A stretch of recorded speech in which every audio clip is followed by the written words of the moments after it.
Là, le miracle ne sera pas au rendez-vous. Côté Barcelone, le cholismo n'est pas moi. Le cholismo vit toujours. Le cholismo de cet homme-là. Diego Simeone. Tranquille. Yo les culés! On se retrouve aujourd'hui pour analyser ce match complètement dingue entre le Barça et l'Atlético Madrid.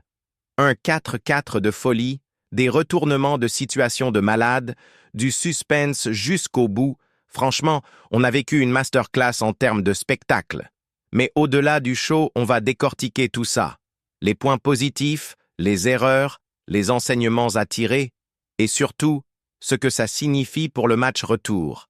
Installe-toi bien, mets-toi à l'aise, on va tout passer au peigne fin.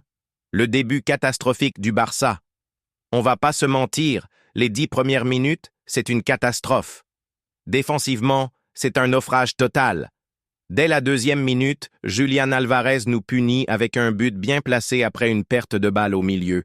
Et quelques minutes plus tard, Griezmann en rajoute une couche avec un 2e but qui fait très mal. À ce moment-là, honnêtement, on se dit que ça va être une soirée cauchemar. Pourquoi?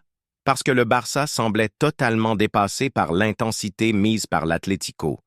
La pression haute des Colchoneros nous a étouffés, et en face, on n'arrivait pas à sortir proprement le ballon. Défensivement, la charnière Inigo-Cubarsí a souffert, et les latéraux étaient en grande difficulté, surtout Jules Koundé, qui a laissé trop d'espace sur son côté.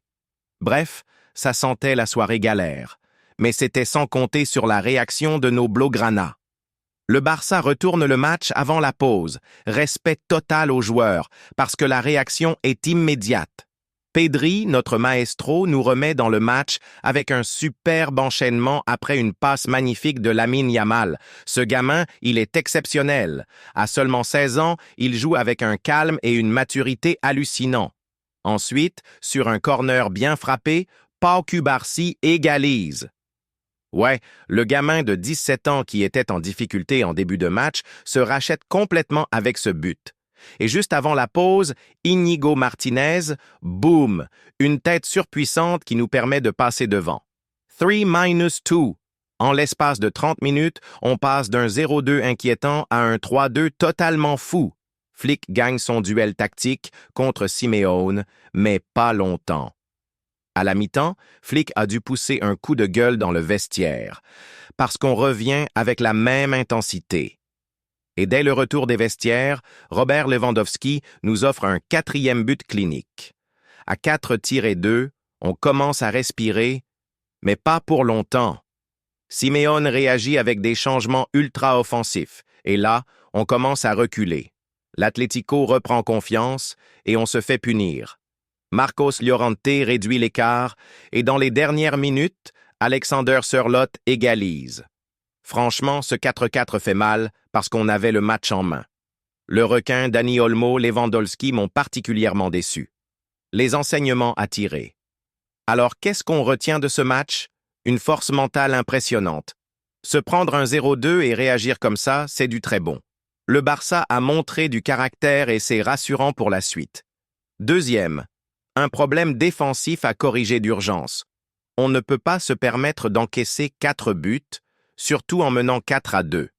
La gestion des temps faibles est un vrai souci. Troisième, Lamine Yamal, encore lui.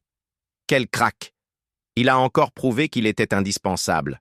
À 16 ans, il joue avec une maturité impressionnante. Il a fait danser la défense madrilène toute la soirée. 4e Flick doit trouver des solutions. Offensivement, on est capable de faire très mal, mais défensivement, c'est trop fébrile. Il faut travailler ça avant le retour. Le match retour, tout reste à faire.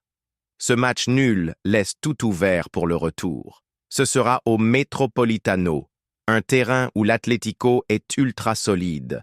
On va devoir être costaud mentalement et éviter les erreurs défensives. Flick a du boulot, mais si on montre le même état d'esprit offensif, on peut aller chercher cette qualification. Dites-moi en commentaire ce que vous avez pensé du match et surtout, est-ce que vous croyez en la qualification? Moi perso, j'y crois à 100%.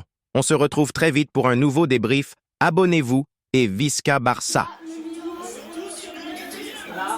Là, le miracle ne sera pas au rendez-vous. Côté Barcelone, le Cholismo n'est pas moi. Le Cholismo vit toujours. Le Cholismo de cet homme-là, Diego Simeone. Tranquille, tranquille.